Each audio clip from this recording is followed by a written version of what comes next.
रूप हे विठ्ठल विठ्ठल ओ भैया भैया रे ओ भैया भैया गाड़ी वाला ओ गाड़ी वाला धीरे आकरे धीरे से गाड़ी आकरे ओ गाड़ी तेरी रंगी बेरंगी बैल तेरे गुलजार आकने वाला चैला चबीला बैठने वाला ओ भैया भैया ओ मोरे भैया भैया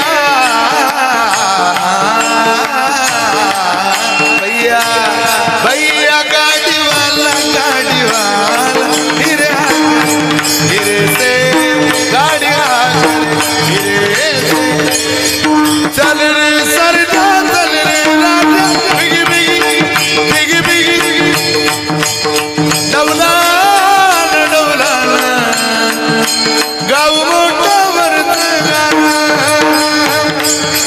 यायचं की नाव गल्ली बोळातून आवाज यायचा मला काळ्या मातीत मातीत आता आता बैल कधी टीव्ही दिशीन तर शपथ आहे आता बैल ऐकायचं झालं तर एकाच ठिकाणी शिल्लक आहे ताई म्हणतात पाटलाचा ताईंचा परिचय आहे की नाही तुम्हाला आता बैलगाडा असा असतो का असा असतो या बैलगाड्याचा नाच ज्यांनी ज्यांनी केला त्यांनी बैलगाड्या सही जमिनी विकल्या तो काही परवडणार आहे का आपल्याला पण आता बैल राहिला नाही चित्र राहिलेलं नाही पण आता त्या बदलत्या काळामध्ये त्या काळाबरोबर तुम्हाला मला सगळ्यांना चालावं लागतंय तिथं अनुभव शून्य अगुणज्ञ आणि अमत स्थिरम समाज वाढला मत स्थिर नाही माणसाचं भूमिका स्थिर नाही स्पष्ट बोललो का लोक राजकारणाकडे घेऊन जातात पण अशोकरावांना इकडं घ्यावं लागलं तरी चालेल पण 2024 हाताळता आली पाहिजे ते पूर्वीच्या राजकारणात नव्हतं आता ते रूढ झालं याला म्हणता अमत स्थिरम माणसाची भूमिका वेळोवेळी बदलती समाजकारणात बदलू द्या आम्हाला काय घेणं आहे त्याचं पण इकडे भूमिका बदलून चालत नाही इथं आयुष्यभर एक धरला चित्ती आम्ही रखुमाईचा पती इथं मालक बदलून चालत नाही पतिव्रते जैसा प्रतार प्रमाण तैसा आम्हा नारायण तैशा परी तसा आम्हाला देव आहे तसा आमचा परमात्मा आहे आम्ही भूमिका बदलणार संत श्रेष्ठ पथग्रामी निळोबाराई या अभंगाच्या द्वारा मानवी जीवनामध्ये आपण कुठल्या मार्गाचं अनुसरण केलं पाहिजे कुठल्या वाटेनं गेलो पाहिजे कुठली वाट आपल्या जीवनाकरता मोलाची महत्वाची त्या गोष्टीची कारण मीमांसा आपल्या पुढे मांडताय तसं तर संबंध भारत देशाचा मानवी जीवनाचा या विश्वाचा विचार केला तर आपलं जीवन हे अनुकरणीय जीवन आहे आपण कोणाचा तरी मागोवा घेऊनच प्रवासाला लागलोय महाराज उत्तम वादक बनायचंय त्या क्षेत्रात क्रांतिकारक वादक तुमच्या नजरेला असावं लागेल उत्तम कीर्तनकार बनायचंय कीर्तन या विश्वामध्ये ज्यानं अधिराज्य गाजवलं तो एखादा वक्ता तुमच्या नजरेला तुम्हाला ठेवावा लागेल तुम्हाला उत्तम राजकारणी बनायचंय तुम्हाला राजकारणी बनायचं असेल तर समाजकारणामध्ये ज्यानं आपला पाया मजबूत केला 50-60 वर्ष असतील 20 वर्ष असतील 30 वर्ष असतील आपल्या कामानं आपल्या वक्तृत्वानं ज्यानं जगावर आपली छाप पडली समाज मान्यतेनं ज्यांनी आपलं अधिराज्य जगावर गाजवलं अशांचा आदर्श तुम्हाला नजरेला ठेवावा लागेल महाराज यद्यदाचरते श्रेष्ठा तत्तद्देवे तरोजना सयत प्रमाणम कुरुते लोकस्त धनुवर्तते गीता माऊली बोलते तुम्हाला कोणाचं तरी आचरण करावं लागेल एत वडील जे जे करीती तया नाम धर्म ठेविती एरतेच्या अनुष्ठिते सामान्य सकळ एक श्रेष्ठ आचरला जैसे पाहुनी जन वर्तते तैसे तुकोबाराय बोलले अहो एकानं आचरण करावं बापाच्या मृत्यूनंतर सांत्वन करायला जी माणसं दारात येतात ती म्हणतात पाटील तुमच्या वडिलांनी खूप कष्टाने हा डोंगर उभा केला बरं, तुम्हाला तुमच्या वडिलांच्या पावलावर पाऊल घालायचंय. म्हणजे काय, आता वडील प्रत्यक्ष पाऊल ठेवायला आहे आणि त्यांच्या पावलावर शब्दशः अर्थाने आपल्याला पाऊल ठेवायचंय. हे पाऊलीकडं डावं पाऊलीकडं उजव असं नाही हो. वडील जसं जीवन जगले येत वडील जे जे करीती तया नाम, तोच तुमच्या जीवनाचा धर्म असावा, तसंच तुम्ही आचरण करावं. पुण्यामध्ये 3.5 शहाण्यांची गोष्ट सांगितली जाते. त्यामध्ये एक नाना फडणीस होते. फडणवीस नाही बरं का, फडणीस, नाना फडणीस. त्यांची बुद्धी फार तल्लक होती म्हणे. शरीर काम करत नव्हतं, बुद्धी फार तल्लक. काही त्यांना विचारावं. एकदा दुपारच्या वेळेला त्यांच्याकडे गृहस्थ गेला आणि त्यांना म्हटलं, नाना मला तुम्हाला काही विचारायचंय. म्हटलं विचारा. म्हटलं या माझ्या 2 घोड्या आहे, दोन्ही घोड्या काठेवाड, रंगाला सारख्या, रूपाला सारख्या, बांध्यात सारख्या, चपळतेत सारख्या, शेपुल्यात सारख्या, नजरेत सारख्या, कानात सारख्या, उंचीला सारख्या, बिंदूचा फरक नाही. कुंभारवाडीकर स्वतःचा फरक नाही. तो म्हटला या दोन्ही घोड्या माझ्या आहे, फक्त यात फरक असा आहे, एक आई आहे आणि एक मुलगी आहे. यातली आई कोणती आणि मुलगी कोणती तुम्हाला ओळखायचंय. नाना नाना हसायला लागली. प्रचंड हुशार. जवळच एक तलाव होता, त्या तलावावर दोन्ही घोड्या नेल्या. काही लोकांची बुद्धी प्रगल्भ फार असते. कीर्तनात असा काही श्रोतृवर्ग असतो, त्यांना तुम्ही एखादा विनोद सांगा, ते 10 मिनिटानं हसता. काही ना घरी जाता जाता कळतो तो विनोद होता बुवा, आणि काही ना विनोद सांगायच्या अगोदर माणसं हसायला लागतात. बुद्धी कापरासारखी बुद्धी असते. बघा तुम्ही प्राध्यापक अत्रेंचं नाव ऐकलंय का? टीकाकार लेखक होऊन गेले. एकदा त्यांच्या कॉलनीत गाढव मेलं. ते नगरपालिकेत सांगायला गेले आमच्या कॉलनीत गाढव मेलं, त्याने याची विल्हेवाट लावा बाजारात. तिथे कर्मचारी विचित्र होता. तो म्हणे मुळात तुम्हीच तर घाण काढणारे लोक आहे. मध्ये मध्ये मला स्वर थाप देत जा थोडं, बस बस. तुम्हीच तर मुळात घाण काढणारे लोक आहे, काढून टाका ना तेवढी. अत्रे बोलायला हुशार. ते म्हटले मी तर काढणारच आहे, पण भाऊबंद मेल्यावर कळवलं पाहिजे म्हणतात म्हणून तुम्हाला सांगायला आलो, बाकी काय नाही. याला म्हणतात श्रोता. श्रवणस्य विभेदेन फलभेदोंतर संस्थिता. श्रीमद भागवत महापुराण बोलतं श्रवणातला फरक आहे. काही लोकांना विनोद सांगा कळत नाही. असे बरेच विनोद आहे की जे ऐकण्याकरता आपल्याला आपल्या बुद्धीची वात पेटवावीच लागेल ना, कापराची वात पेटवावीच लागेल. तसं कसं कळेल? मी एका माणसाला सहज म्हटलं तुमचं इंग्रजी कसं काय? तो म्हणे आपलं इंग्रजी खूप तयार आहे महाराज. म्हटलं ते समोर रामभाऊ उभे, त्यांना आवाज द्या बरं. तो उभा राहिला आणि त्याने आवाज दिला, रामभाऊ कम हिअर. लगेच रामभाऊ जवळ आले. म्हटलं तुमचं इंग्रजी छान आहे हो. आता बोलावलेल्या रामभाऊला इकडून तिकडे पाठवा. त्याला बोलवायचं माहिती होतं, पाठवायचं नाही, पण डोकेबाज होता. जिथं रामभाऊ उभा होता तिथं तो बहादर गेला. धन्यवाद, माझं काम झालंय. याला श्रोता म्हणतात. अहो काही लोकांना कळत नाही आपलं वर्णन चाललंय का आपली चेष्टा चालली. शेवटचंच उदाहरण बरं का. आता एक कंडक्टर एका मुलीला म्हटले, बाई तुझ्या हातातला हा मोबाईल तुला जीवनात खूप पुढे घेऊन जाईल. ती म्हटली का हो काका असं का म्हटलं तुम्ही? हातातला मोबाईल जीवनात खूप पुढे घेऊन जाईल. ते म्हटले बाई तुझं गाव जाऊन 1 तास झाला, म्हणूनच मला असं वाटलं हा मोबाईल तुला जीवनात खूप पुढे घेऊन जाईल. आता हे सांगणारा आणि ऐकणारा दोन्ही जागरूक असले तर ते जमतं, नाही तर मग ते काय. पण श्रोता तयारीचा माझं भाग्य आहे. तुमचे सगळ्यांचे कान कापराची तयार आहे की नाही? नाना हुशार. काही लोकांची बुद्धी तल्लक असते. दोन्ही वळ्यात तलावावर नेल्या आणि पाण्यात सोडल्या. कोणत्याही प्राण्याला स्वभावता पोहण्याचा गुण आहे. घोड्या पोहायला लागल्या. पोहताना फरक असा होता, कुंभारवाडीकर एक घोडी पुढं पुढं पोहत होती, अनेक तिच्या माग माग पोहत होती. नाना म्हटले पुढं पोहणारी आई आहे आणि मागं पोहणारी मुलगी आहे. हा भारत देश आहे. या देशातल्या काठेवाड घोडीच्या बच्चाला सुद्धा कळतं आपल्या आईच्या मागे जाण्यातच जीवनाचा पुरुषार्थ आहे. यद्यदाचरते श्रेष्ठः तत्तद्देवे तरो जना. घोडीला कळतं या देशातल्या आईच्या मागे जावं. आपण तर माणसं हो. तुम्ही जर माणूस या नात्याने या सृष्टीवर जन्माला आला असाल तर इथं आचरणीय जीवन केवळ संतांचं आहे. हे अनुकरणीय जीवन तुम्हाला स्वीकारायचं आहे ना, तुम्हाला संतांकडेच बघावं लागेल. जगात सर्वश्रेष्ठ जीवन संतांचं आहे. त्या संतांच्या जीवना इतकं पवित्र, संतांच्या जीवना इतकं आदर्शभूत, संतांच्या जीवना इतकं तत्व प्रणालीला धरून जीवन पाहायला मिळत नाही. माफी मागून बोलतो, तितकं काटेकोर देवाचंही पाहायला मिळत नाही. देव ज्या संतांच्या जीवनाच्या प्रेमात पडतो, पांडुरंग पिसा, पांडुरंग पिसा याची लागी झाला, मुक्ताईने पाजिला प्रेम पाना, ताईने पाजिला पांडुरंग पिसा याची लागी झाला, मुक्ताईने पाजिला प्रेम पाना,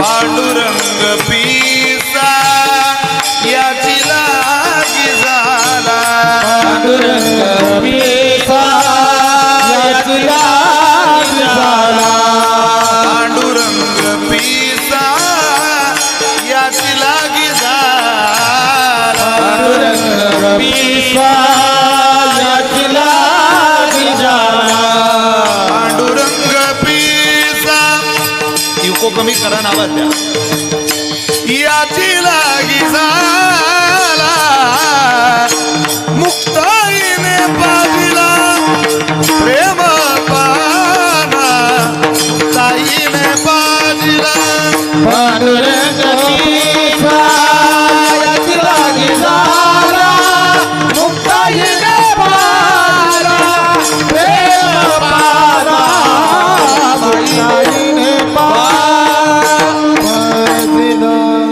पांडुरंग पिसा याची लागी झाला. देव ज्या जीवनाच्या प्रेमात पडावा, किती सुंदर जीवन असेल होते संतांचं.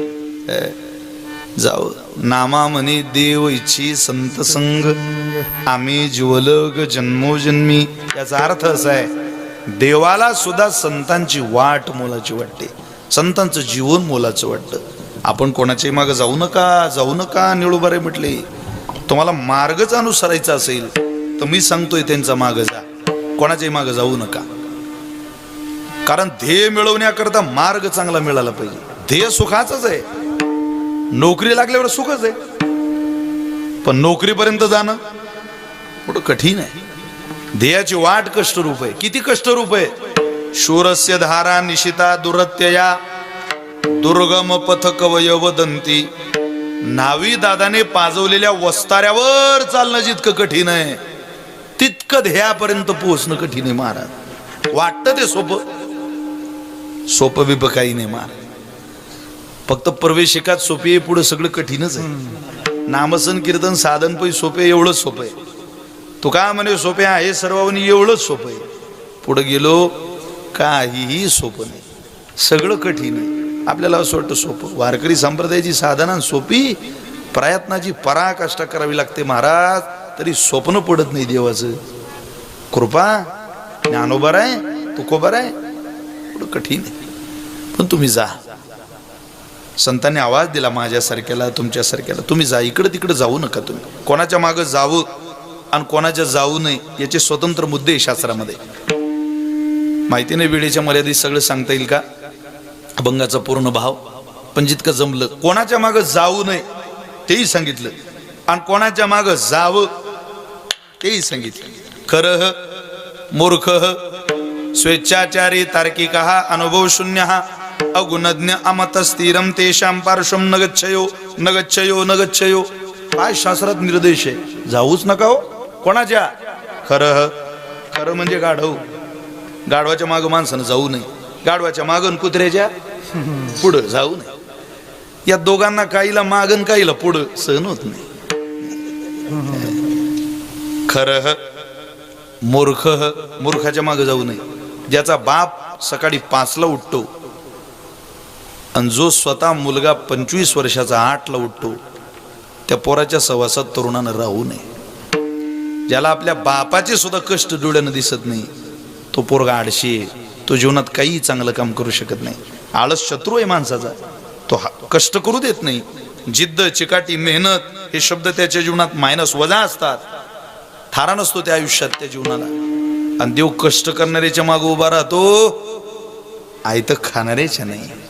2.5-3 मीटरचा खादीचा कपडा स्वतःच्या पैशातला बापाला आणला जर दिला आणि म्हटलं बाबा एवढं शिवा तुम्ही जरा सदर शिवून घ्या, बाप तो सदरानंतर शिवेल. महाराज आधी आणलेला कपडा डोळ्याला राहून देवाचे आभार मानेल, देवा माझा पोरगा कष्टाला लागला रे, बघ त्याच्या कष्टातून मला कापड आणला त्यानं. कुठं कठीण आहे. आपल्या कायम कानावर येतं ती, पण आपण त्याला स्वीकारत नाही. एका चित्रपटातलं सॉन्ग खूप सुंदर आहे, त्याचा एक तुकडा मला रोज आवडतो. किती गोड शब्द आहेत बघा त्याचे. उरामंदी माया त्याच्या काळ्या मेघावानी, दाखविना कधी कोणा डोळ्यातल पाणी. जिजू जिजू संसाराचा गाडा हाकला, ओठामंदी हसू जरी कन्ना वाकला. गडीभर तू थांब जरा, ऐक त्याची दापर, लई अवघड हाय गड्या उमगाया बापर, उमगाया बापर. लई अवघड हाय गड्या उमगाया बापर, उमगाया बापर. उभं आयुष्य निघून जातं महाराज. अख्खं जग कळतं पण बाप नाही हो कळत. कष्ट करणाऱ्याला बाप कळतो महाराज. आपण त्याच बापाची पोरं आहोत ज्याच्या पाय आता बिघडलेली. कष्टकरीची पोरं आहे आपण. आणि कष्ट करणाऱ्याच्या घरात जन्म लिहून आळस करावा. समजा भाऊ मूर्ख आहे ती, आळशी माणसाला मूर्ख म्हणतात. मूर्ख मूर्खाच्या मागे जाऊ नये, जाऊच नाही. खरं मूर्ख स्वेच्छाचारी. स्वेच्छाचारी म्हणजे जी लोक म्हणतात मी सांगतो तेच खरंय, त्या लोकांच्या मागे जाऊ नका कधी. ती फक्त बोलण्यात पंडित असतात, कर्तृत्व शून्य असतं. गावात 2-4-5 माणसं अशी असतात की ते बोलण्यात फार पटेल पण काम कवडीचं करत नाही. सोडून दे त्यांचा नाद. मूर्ख आहेत ते, स्वेच्छाचारी आहे. त्यांना वाटतं मी सांगतोय तेच खरंय. या जगाचा इतिहास असा आहे, जो मोठ्यानं बोलतो त्याचं खरं समजलं जातं. जो घरचा श्रीमंत आहे त्याला लोक बुद्धिवान समजायला लागले. कुठून आणले नियम देव जाणे. अरे घरचा पैशावाला असला म्हणून काही डोका असतंच का त्याला? मोठ्यानं बोलतो म्हणून खरं बोलतोच का तो? असं काही नसतं. आपल्या विचाराची धारा नाही ती.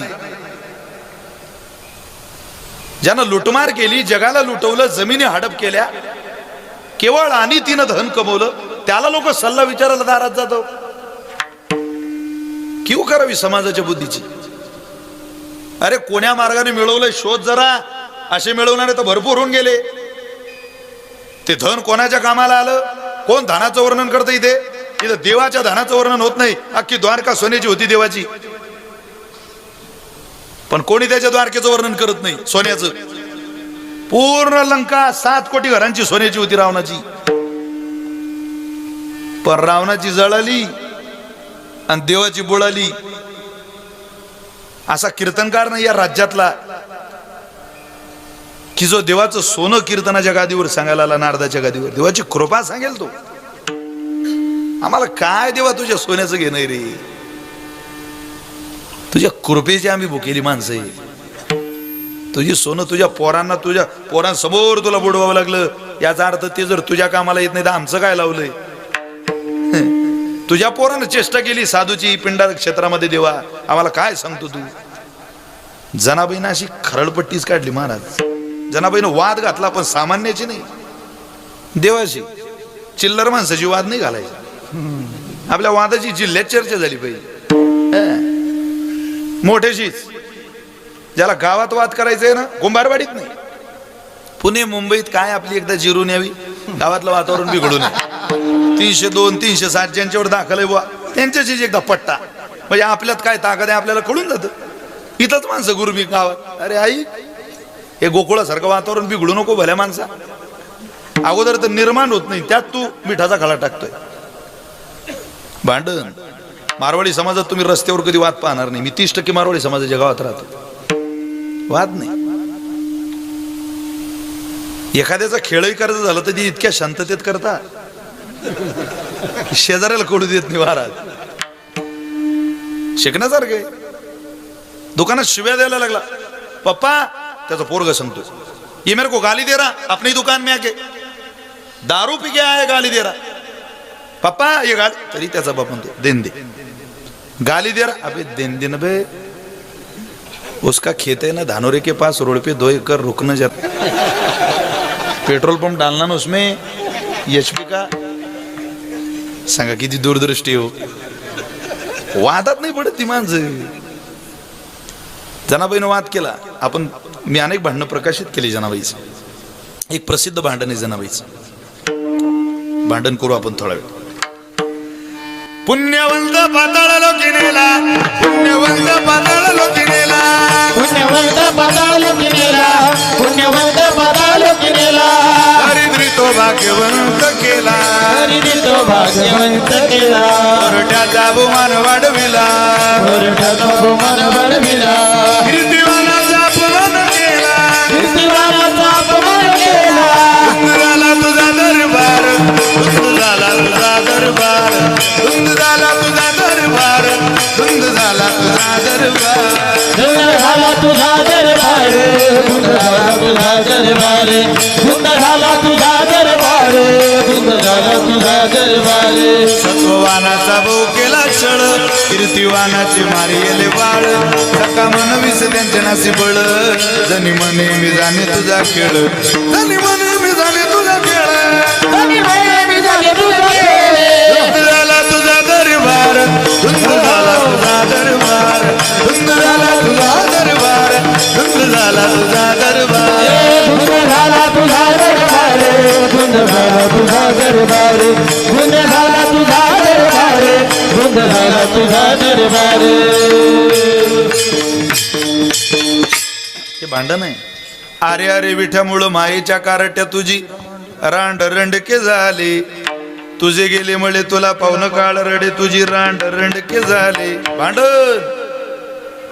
पण भांडण करणारी सोबत त्या बाबानं काय केले, जात्याच्या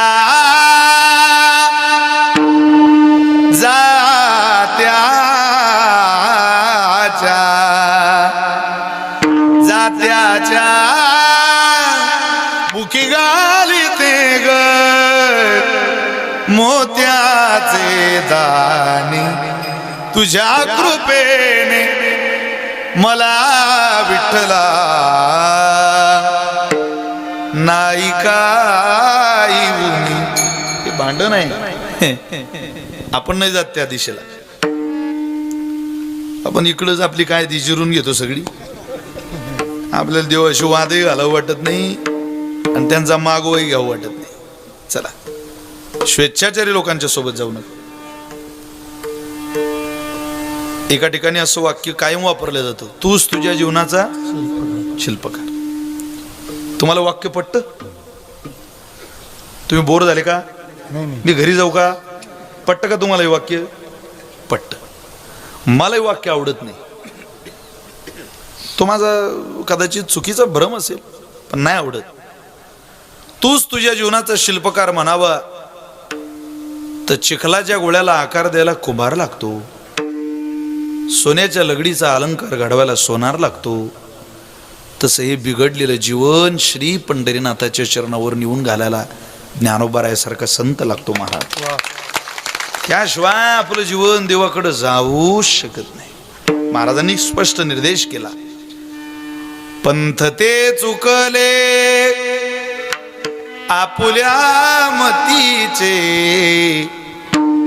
तया मागे त्यांचे तेची हाल. किती हाल झाले हो लोकांचे. पहा, त्यांनी ज्ञानोबाऱ्यांना फारकत दिली, तुकोबाऱ्यांच्या विचाराला फारकत दिली, हाल झाले, त्रास झाला, अपेष्टा सहन कराव्या लागल्या. लाई लाई झाली जीवनाची. मग जीवन एकदा बिघडलं की ती ताळ्यावर येत नाही. जगातलं वादळ मनगटाने शांत करता येतं, पण अंतकरणातलं वादळ शांत करायला संत लागतात. आणि बाहेरची वादळं आपला केसाला धक्का लावत नाही, माणसाला आतली वादळ संपवतात. ते कामाचं, क्रोधाचं, लोभाचं, ममतेचं, द्वेषाचं वादळ निर्माण झालं की संपवून टाकतं माणसाला. धाडकन स्फोट होतो त्या आयुष्याचा. काय या स्वेच्छाचारी लोकांच्या मागे जातात? जाऊ नये. खरं मूर्ख स्वेच्छाचारी तार्किक तर्क वितर्क काढणाऱ्या लोकांच्या मागे जाऊ नका. आता प्रत्येकाचा प्रत्येक पदाचा विस्तार केला तर वेळ होईल आपल्याला. तार्किक अनुभव शून्य अनुभव ज्याला कवडीचा नाही, वारी नाही, व्रत नाही, वाचन नाही. वारकऱ्याच्या जीवनात 3 व पाहिजे: वारी, व्रत आणि वाचन. तिन्ही व जीवनाला थारा देतात महाराज.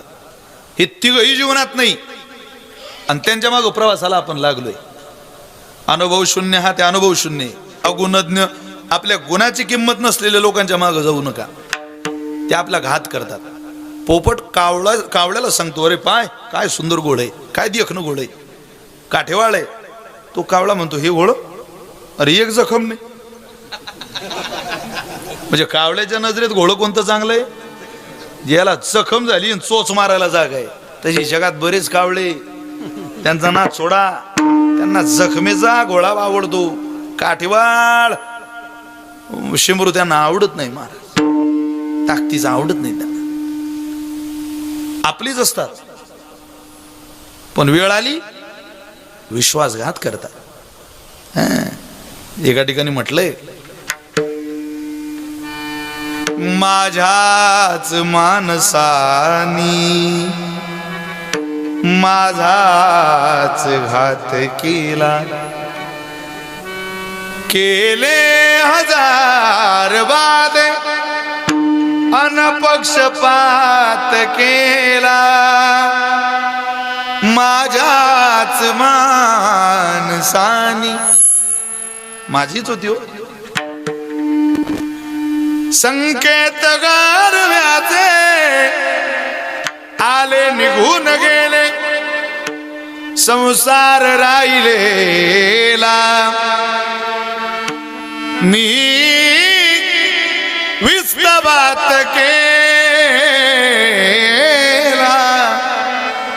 केले 1000 वादे अन पक्षपात केला, माझ्याच माणसानी.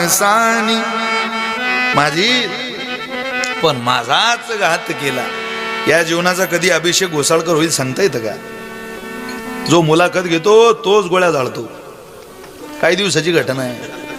मग तुम्ही असं कधी ऐकलो की आमदारानं 4 लाख लोकांचा प्रतिनिधी त्यानं पोलीस स्टेशन मध्ये गोळीबार केला? काय धर्म सांगता या राज्यात? आमदार विधानसभेचे 4 लाख लोकांचे प्रतिनिधित्व करता तुम्ही. कशाला म्हणता विधानसभेचा आमदार? कळतं का तुम्हाला? वाचलं का तुम्ही कधी? 20-25 वर्षा अगोदर सन्मान्य आमदार महोदयांनी 20 वर्षा अगोदरची विधान परिषद, विधानसभा या राज्यात, या देशात राहिली नाही महाराज. पत्रकार अभ्यास करून जायचे रांगेत. काय बोलणारे आमदार महोदय आज? एक बोलत नाही हो. सगळ्या फटकड चर्चा. खालच्या पातळीवरची वैयक्तिक टीका. टीव्ही लावी वाटत नाही. तरणी बांड पोरं, आम्ही शिकलेली पोरं, आम्हाला लाज वाटते की आपण टीव्ही लावावी. आपली छोटी जात आम्हाला पोरं झाली ना. हे तरणी पोरं माफ नाही करणार महाराज राजकारणी लोकांना. तुम्हाला ज्ञानोबारे तुकोबारे वाचण्याची गरज आहे असं म्हणतील बोल. तुम्हाला कळतं का? तुम्ही मीडियाला, ऑन मीडिया लाईव्ह काय बोलताय? अवघड आहे. वो जमाना अच्छा था. 20 वर्षा अगोदरच्या बातम्याही चांगल्या होत्या टीव्हीतल्या.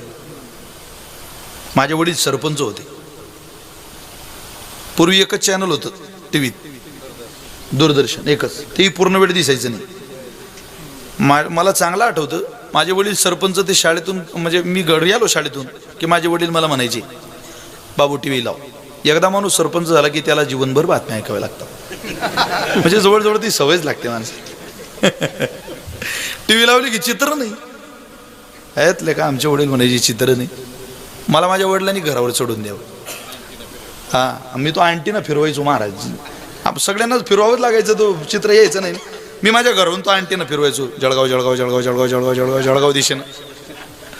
आणि तिथून खाली विचारायचो. आमचा एक अमोल नावाचा चुलत भाऊ होता, त्याला अमोल आलं का? तू म्हणे मुंग्या आल्या गड्या.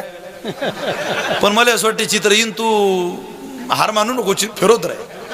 ते फिरवता फिरवता चित्र यायचं. चित्र आल्यावर प्रमाणच म्हणायचं पुण्य फळले. आनंदच तितका होता ना. पण बातम्या 7लाच बातम्या असायच्या, पण दिवसभर वाट पाहिजे. माणसं पदर घेऊन ती बाई बातम्या सांगायला यायची. नमस्कार. काय संस्कृती होती या राज्याची. 6:30 वाजले की गल्ली बोळात फिरले तर एकच आवाज यायचा,